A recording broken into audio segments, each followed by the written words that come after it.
আচ্ছা, আমি কি তোমাকে কোন জিনিসের মূল কোনটা এটা বলবো না, খুঁটি কোনটা এটা বলবো না, আর সর্বোচ্চ চূড়া কোনটা এটা বলবো না? তখন নবী বললেন, রাসূল আমরি আল ইসলাম, মূলের নাম ইসলাম। সুবহানাল্লাহ। ভাই, মূলের নাম কি? ওয়া আমুদুহু আস-সালাহ, খুঁটির নাম নামাজ। ওয়া যিরওয়াতু সানামিহি আল জিহাদ, সর্বোচ্চ চূড়ার নাম হলো জিহাদ, সর্বোচ্চ শিখরের নাম হলো জিহাদ। তাহলে মূলের নাম ইসলাম, খুঁটির নাম নামাজ, সর্বোচ্চ শাখা চূড়া এটার নাম হলো জিহাদ। তাহলে মূলের নাম, খুঁটির নাম, সর্বোচ্চ চূড়া জিহাদ। এখন একটু মন দিয়ে বুঝেন তো, নামাজের কথা আসছে, রোজা, হজ, যাকাত, জিহাদ, সদকা, এরপরে আপনার কল্যাণের দরজা, ইসলাম, সব কিছু চলে আসছে ওয়াজের মধ্যে। এর মানে আমাদের নবী মৌলিক যে ওয়াজটা করেছেন ওই সাহাবীকে, এই মৌলিক কথাগুলা গবেষণা করলে আপনি সারা জীবন কাটাই দিতে পারবেন। ওই সাহাবীকে এই ওয়াজগুলা করলেন, করার পর নবীজি সর্বশেষ যেটা বললেন, আপনার আশ্চর্য হবেন এটা শুনে। নবীজি এগুলা বলার পর সাহাবীকে বললেন, আলা আদুল্লুকা আলা মালাকি যালিকা কুল্লিহি, আমি যে তোমাকে এতগুলা কথা বললাম, ইবাদত করতে বললাম, নামাজ পড়তে বললাম, যাকাত দিতে বললাম, হজ করতে বললাম, রোজা রাখতে বললাম, কল্যাণের দরজা সমূহের পরিচয় তোমাকে দিয়ে দিলাম, সৎকার কথা বললাম, তাহাজ্জুদের কথা বললাম, জিহাদের কথা বললাম, খুঁটির কথা বললাম, সর্বোচ্চ চূড়া জিহাদ এটার কথাও বললাম, ইসলামের কথাও বললাম। নবীজি বলেন, এই সবগুলা বিষয় তোমাকে বললাম, এর সার নির্যাসটা কি আমি তোমাকে বলবো না? এগুলার সার নির্যাসটা কি তোমাকে বলবো না? সার নির্যাসটা এখনো বাকি আছে, সেটা কি তোমাকে বলবো না? এখন আপনারা বলেন, সার নির্যাসটাই তো আমাদের দরকার। সাহাবী অবাক, এতক্ষণ সুন্দর ওয়াজ করলেন নবীজি, এখনো নাকি সার নির্যাস বাকি।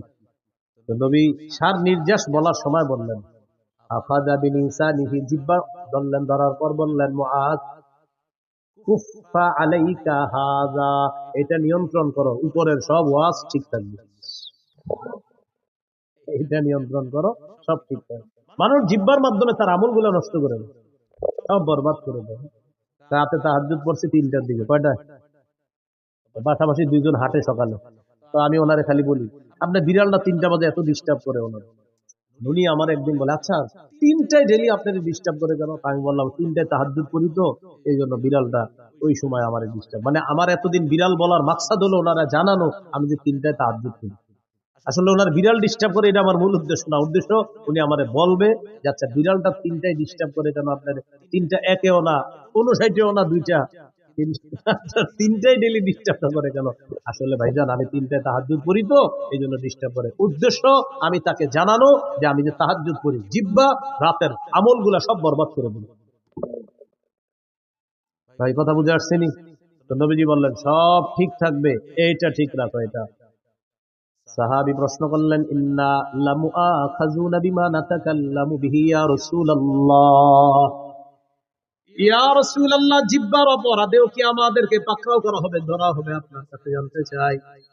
নবীজি বললেন, হাল ইয়াকুবুন নাসা ফিন নারি আলা ওয়ুজুহিহিম আও আলা মানাখিরিহিম ইল্লা হাসাইদু আলসিনাতিহিম, বেশিরভাগ মানুষের মাথাটা নিচের দিকে, পা গুলা উপরের দিকে দিয়ে জাহান্নামে সাথে নিক্ষেপ করা হবে শুধু তার জিহ্বার কর্তৃত ফসলের কারণে, জিহ্বার অপরাধের কারণে তাকে জাহান্নামে নিক্ষেপ করা হবে, শুধুমাত্র জিহ্বার অপরাধে। তাহলে বলেন, বেশিরভাগ মানুষ জাহান্নামে যাবে কোন অঙ্গের অপরাধে? রোজা ছিদ্র হয় কয় অপরাধে? কি কি? মিথ্যা গীবত হয় কোন অঙ্গ দিয়ে? জিহ্বার কারণে বেশিরভাগ মানুষ কোথায় যাবে? নবী বললেন, জাহান্নাম থেকে বাঁচার ঢাল হলো রোজা। রোজা ছিদ্র হয় মিথ্যা আর গীবতের মাধ্যমে, মিথ্যা গীবত হয় জিহ্বা দিয়ে। নবী বলেন, জিহ্বার কারণে বেশিরভাগ মানুষ জাহান্নামে। আল্লাহ আমাদেরকে হেফাজত করে। তাহলে জিহ্বার গুনাহ থেকে বাঁচবো তো ইনশাআল্লাহ। এই হলো সৌমের আবিধানিক অর্থ, মনে আছে? মনে নাই? সৌমের আবিধানিক অর্থ বিরত থাকা, আর আরেকটা হলো বললাম কথা বলা থেকে বিরত থাকাকেও সৌম বলা হয়, এই ঢাল ছিদ্র হয়ে যায়। পারিভাষিক অর্থ আল ইমসাক আনিল মুফাত্তিরাতিস সালাস ওয়া হিয়া আত-তাআম ওয়াশ-শারাব ওয়াল-জিমা, 3টি জিনিস থেকে বিরত থাকার নাম মৌলিকভাবে সিয়াম। খানা, পান করা, স্ত্রী সহবাস থেকে বিরত থাকা, এটার নাম হলো সিয়াম। এটা পারিভাষিক অর্থ। রমজানের রোজা যে ফরজ করা হয়েছে, 4টি ধাপে ফরজ করা হয়েছে। কয় ধাপে? একটু যদি আপনারা মন দিয়ে শোনেন, আশা করি বিষয়গুলো ক্লিয়ার ভাবে বুঝে আসবে। একটু আমার সাথে বলেন বলেন অভ্যাস, আদেশ, ফরজ, তবে একটু ছাড়। বলেন 4 নাম্বার ফরজ, কোনো ছাড় নেই। আবার 1 নাম্বার বলেন, 1 নম্বর অভ্যাস, 2 আদেশ, 3 ফরজ, তবে ধনীদের জন্য ছাড় ছিল। বলেন ধনীদের জন্য 4 নাম্বার। বলেন 4 নাম্বার ধনী গরিব সবার উপর ফরজ, কোনো ছাড় নেই। এই 4টি ধাপে রমজানের রোজা ফরজ করা হয়েছে। 1 নাম্বার অভ্যাস, তিরমিজির হাদিস, 761 নম্বর হাদিস। আবু যর গিফারি রাদিয়াল্লাহু তাআলা আনহুকে রাসূলুল্লাহ সাল্লাল্লাহু আলাইহি সাল্লাম বলেন, আবু যর, ইযা সুমতা মিনাশ শাহরি সালাসাতা আইয়াম, তুমি যদি প্রত্যেক মাসে 3টি রোজা থাকতে চাও, ফাসুম সালাসা আশরাতা ওয়া আরবাআ আশরাতা ওয়া খামসা আশরাতা, তুমি যদি প্রতি মাসে 3টি রোজা রাখতে চাও তাহলে 13, 14, 15 রাখবা। যদি চাও তাহলে রাখবা। অভ্যাস, মন চাইলে রাখতে পারো। তাহলে প্রথমে নবী অভ্যাস করাইলেন সাহাবায়ে কেরামকে যে তুমি যদি 3টা রোজা রাখতেই চাওই মাসে, তাহলে 13, 14, 15 আরবি মাসের এই রোজাগুলা রাখবা। আর হাদিসে আসছে মান সামা সালাসাতা আইয়ামিন মিন কুল্লি শাহরিন কানা কামান সামাদ দাহর, যে ব্যক্তি প্রতি আরবি মাসে 3টা রোজা রাখবে, এর মানে 3, 11, 33টা রোজা প্রতি আরবি মাসে 3টা রোজা। মা বোনদেরকে এই কথাগুলো বললেন, তারা এই রোজাগুলো রাখতে খুব আগ্রহী। পুরুষরা হয়তো কাজ টাজ করে, অনেকে রাখে না। প্রতি আরবি মাসে 3টা রোজা যদি রাখে কেউ, তাহলে 3, 11 কয়টা হয়? 33টা। এই 3, 11, 33টা রোজা প্রতি আরবি মাসে 3টা রোজা যদি কেউ রাখে, কানা কামান সামাদ দাহর, সে কেমন যেন সারা বছর রোজা রাখে। যদি এই অফারটা রমজান মাসের পরে শাওয়াল মাসেও আছে। রাসূলুল্লাহ সাল্লাল্লাহু আলাইহি সাল্লাম বলেন, মান সামা রমাদান, যে ব্যক্তি রমজানের পুরা রমজান রোজা রাখলো, সুম্মা আতবাহু সিত্তাম মিন শাওয়াল, এরপরে শাওয়ালের 6টা রোজা রাখবে, কানাকা সিয়ামিদ দাহরি কুল্লি, সে যেন সারা বছর রোজা রাখে। তাহলে একটা হলো 11 মাস, 3, 11, 33টা, এটা একটা অফার আছে। আর একটা হলো শাওয়ালের 6টা রোজা, ওইটাও একটা অফার আছে। তো যাই হোক, আমাদের মূল আলোচনা ছিল 1 নাম্বার অভ্যাস, নবীজি অভ্যাস করেছে, চাইলে 3টা রোজা আরবি মাসে রাখতে পারে। 2 নাম্বার কি ছিল? আদেশ। সহিহ বুখারীর 2002 নম্বর হাদিস, আয়েশা সিদ্দিকা রাদিয়াল্লাহু তাআলা আনহার বর্ণনা, তিনি বলেন, কানা ইয়াউমু আশুরা, আশুরার দিনটা এমন ছিল, তাসুমুহু কুরাইশুন ফিল জাহিলিয়াহ, জাহিলি যুগে কুরাইশরা মুহররমের 10 তারিখে রোজা রাখত। ওয়া কানা রাসূলুল্লাহ সাল্লাল্লাহু আলাইহি ওয়াসাল্লাম ইয়াসুমু, নবীজিও মুহররমের 10 তারিখে রোজা রাখতেন। খুব বুঝেন, জাহিলি যুগে কুরাইশরা মুহররমের 10 তারিখে রোজা রাখত। আমাদের নবীজি সাল্লাল্লাহু আলাইহি সাল্লাম তিনিও রোজা রাখতেন। কবে? মুহররমের 10 তারিখ। লাম্মা কাদিমাল মাদিনা, নবীজি যখন মদিনা আসলেন, আসার পর দেখে ইহুদিরা মুহররমের 10 তারিখে রোজা রাখে। ফাকাল রাসূলুল্লাহ সাল্লাল্লাহু আলাইহি ওয়াসাল্লাম, নবীজি বলেন, আচ্ছা তোমরা আজকে রোজা রাখো কেন মুহররমের 10 তারিখে? ইহুদিরা জবাব দিল, হাদা ইয়াউমুন নাজ্জাল্লাহু ফীহি মূসা, এটা এমন একটা দিন যেই দিনে আল্লাহ মূসা নবীকে ফেরাউনের বাহিনী থেকে মুক্তি দিয়েছিলেন। ফাসামাহু শুকরান লিল্লাহ, মূসা নবী শুকরিয়া আদায় করার জন্য মুহররমের 10 তারিখে রোজা রাখছে। আমরা তার অনুসরণে মুহররমের 10 তারিখে রোজা রাখি। কাদের বক্তব্য? ইহুদি। আমাদের নবীজি বললেন, মূসা নবীর অনুসরণ করা বা তাকে মহব্বত করার ক্ষেত্রে তোমাদের চেয়ে বেশি দাবিদার, হকদার আমরা। সুবহানাল্লাহ। মূসা নবীকে অনুসরণ করার ক্ষেত্রে আমরা বেশি হকদার, মূসা নবীর সুন্নাহ পালন করার ক্ষেত্রে আমরা বেশি হকদার, মূসা নবীকে ভালোবাসার ক্ষেত্রে আমি আর আমার উম্মত বেশি হকদার। মুসলমান যারা, নবীজি গুরুত্ব দিয়ে মুহররমের 10 তারিখে রোজা রাখা শুরু করলেন। সাহাবীদেরকে আমারও বিসিয়ামিহি আদেশ করলেন, এখন থেকে মুহররমের 10 তারিখে তোমরাও রোজা রাখবা। অন্য বর্ণনায় আসে মুহররমের 10 তারিখে তোমরা রাখবা, যেহেতু ইহুদিরা রাখে তোমরা আগে পরে একটা রাখবা, হয়তো 9, 10 রাখো, না হয় 10, 11 রাখো, তাদের বিরোধিতা করো। বুঝে আসছেন? তাহলে এটা কি অভ্যাস না হুকুম? তাহলে 1 নাম্বার ছিল অভ্যাস, 2 নাম্বার হুকুম, আমারও বিসিয়ামিহি, এই মুহররমের 10 তারিখে রোজাটা রাখো তোমরা। 3 নাম্বার ফরজ, তবে একটু ছাড়। কাদের জন্য? ধনীদের জন্য। সূরা বাকারার 183 নম্বর আয়াতে আল্লাহ বলেন, ইয়া আইয়ুহাল্লাযীনা আমানু কুতিবা আলাইকুমুস সিয়াম, হে ঈমানদারগণ তোমাদের উপর সিয়াম ফরজ করা হয়েছে। কামা কুতিবা আলাল্লাযীনা মিন ক্বাবলিকুম লাআল্লাকুম তাত্তাকুন, যেমনি ভাবে পূর্ববর্তীদের উপর সিয়াম ফরজ করা হয়েছে। তাহলে এবার সিয়াম ফরজ করা হয়ে গেল। তবে পরে আয়াতে আল্লাহ বলেন ওয়া আলাল্লাযীনা ইউতীকুনাহু ফিদিয়াতুন তাআমু মিসকিন, সম্পদশালী মানুষের মধ্যে যাদের জন্য রোজা রাখতে কষ্ট হয়, সম্পদশালীদের মধ্যে যাদের জন্য রোজা রাখতে কি হয়, কষ্ট হয়, তারা চাইলে রোজা না রেখে ফিদিয়াতুন, একটা ফিদিয়া আদায় করে দিবে। তাআমু মিসকিন, অসহায় মিসকিনদেরকে একদিন খাওয়ায়া দিবে। তাহলে 3 নাম্বার ফরজ রোজা। তবে ধনী মানুষ যারা, তারা যদি রোজা রাখতে কষ্ট হয় তাহলে একটা রোজার বিনিময়ে একজন মিসকিনকে খাওয়ায়া দিবে ফিদিয়া হিসাবে। এটা ছিল 3 নাম্বার ফরজ। তবে একটু ছাড়। 4 নাম্বার ফামান শাহিদা মিনকুমুশ শাহরা ফালইয়াসুমহু, শোনো আর ছাড় নাই, তোমাদের মধ্যে যারা রমজান মাস পাবা, সে ধনী হোক গরিব হোক, ওজর ছাড়া আর রোজা ভাঙা যাবে না, সবার রোজা রাখতে হবে, সে ধনী হোক গরিব হোক। তাহলে ধনী হোক গরিব হোক, আগের বিধানটা এটার মাধ্যমে রহিত করে দেওয়া হয়েছে। ফামান শাহিদা মিনকুমুশ শাহরা, তোমাদের মধ্যে যারাই রমজান পাবা ফালইয়াসুমহু, সেই রোজা রাখতে হবে, চাই ধনী হোক চাই গরিব হোক। এই হলো 4টি ধাপে আল্লাহ রোজা ফরজ করছে। তাহলে 3 নাম্বারটা একটু শিথিল ছিল, 4 নাম্বার আর কোনো শিথিল নাই, ফরজ। রোজা ফরজ হওয়ার পর 2 নাম্বার কি ছিল? ওলামা হযরতরা অন্যরা বলবেন 2 নাম্বার কি ছিল? আদেশ। রমজানের রোজা ফরজ হওয়ার পর এই আদেশটা চলে গেল। হাদিসে আসে তারাকা ইয়াউমা আশুরা ফালাম্মা ফুরিদ রমাদান, রমজানের রোজা যখন ফরজ হলো নবীজি কি করলেন? তারাকা ইয়াউমা আশুরা, আশুরার দিনে রোজা যে গুরুত্ব দিয়ে রাখতেন, এই বিধানটা নবী শিথিল করে দিলেন। নবী এই বিধানটাকে আপনার শিথিল করে দিয়ে ঘোষণা করে দিলেন ফামান শাআ সামা ওয়ামান শাআ তারাকা। শোনো, রমজানের রোজা যেহেতু ফরজ হয়ে গিয়েছে, এখন আর তোমরা আবশ্যক না মুহররমের 10 তারিখে রোজা রাখা, মন চাইলে রাখবা, মন না চাইলে রাখবা না, কারণ এখন রোজা ফরজ করা। বুঝে আসছেন? তাহলে 1 নাম্বার অভ্যাস, 2 নাম্বার আদেশ। বলেন আদেশটা কি আর আছে? কিসের মাধ্যমে এটা রহিত? ফরজের মাধ্যমে। হ্যাঁ, 3 নাম্বার ফরজ, একটু শিথিল ছিল কাদের জন্য? ধনীদের জন্য। 4 নাম্বার কোনো শিথিলতা নাই, ধনী গরিব সবাই রাখতে হবে। তবে অসুস্থ অথবা সফরে থাকলে সেটা মাসালা ভিন্ন। ফামান কানা মিনকুম মারিদান, তোমাদের মধ্যে কেউ যদি অসুস্থ থাকে, আও আলা সাফার, অথবা সফরে থাকে, আর এই কারণে যদি সে রোজা রাখতে না পারে, ফাইদ্দাতুম মিন আইয়ামিন উখর, গনে গনে রেখে দিবে, পরে রোজাগুলা আদায় করে দিবে। এখানে একটা মাসালা, আমাদের মা বোনরা সহ অসুস্থতার কারণে যারাই রোজা রাখতে না পারে রমজান মাসে, কথার কথা আমাদের কোনো বোন মা অসুস্থতার কারণে তিনি 4টি 5টি 6টি রোজা রাখতে পারে নাই, এখন তিনি রমজানের পরে কি মাস? আরবি শাওয়াল মাস। শাওয়ালের ফজিলত চায়, আবার ভাঙতি রোজাগুলাও আদায় করবে।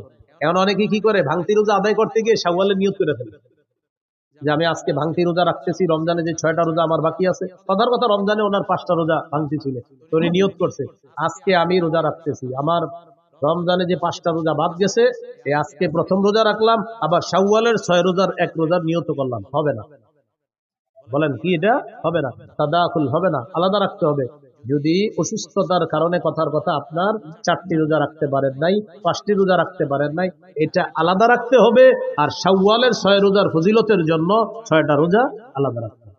বুঝে আসছেনি? ফজিলতের জন্য আলাদা, ভাঙতি রোজা আলাদা। আল্লাহ আমাদেরকে মনে রাখার তৌফিক দান করেন।